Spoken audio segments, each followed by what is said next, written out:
Europe 1 matin. L'édito politique à 7h50 sur Europe 1 avec Karl Méus du Figaro Magazine. Bonjour Karl. Bonjour Alexandre. Ce matin, vous nous reparlez du remaniement. On l'attendait hier après-midi et puis dans la soirée. Et finalement, c'est pour on ne sait pas trop quand, dans la journée. A priori, comment vous expliquez ce retard ?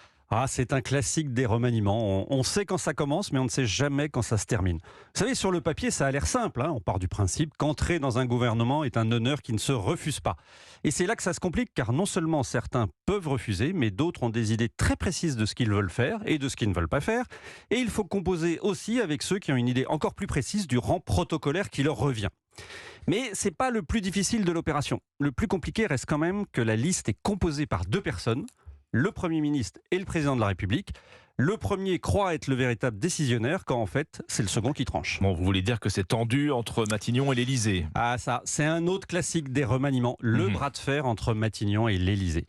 Le Premier ministre étant le chef du gouvernement, il veut pouvoir le composer à sa main, c'est humain. En gros, c'est mettre des gens de confiance à des postes clés, écarter ceux qui pourraient lui faire de l'ombre. Alors, le président veut exactement la même chose, mais curieusement, ce ne sont jamais les mêmes personnalités.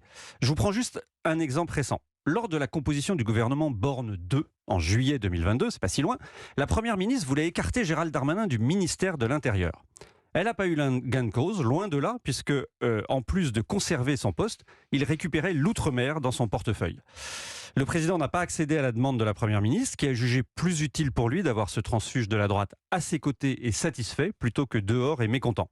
Les intérêts de Matignon et de l'Élysée ne sont jamais les mêmes, et le Premier ministre oublie souvent la règle, qui veut que dans ce bras de fer, c'est le président qui gagne tout le temps. Mais pourquoi le Premier ministre oublie cette règle ? Ça c'est une excellente question Alexandre, je vous remercie de l'avoir posée.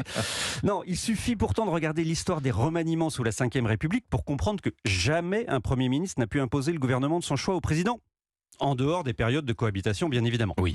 Au mieux, le chef du gouvernement peut choisir une personnalité proche de lui.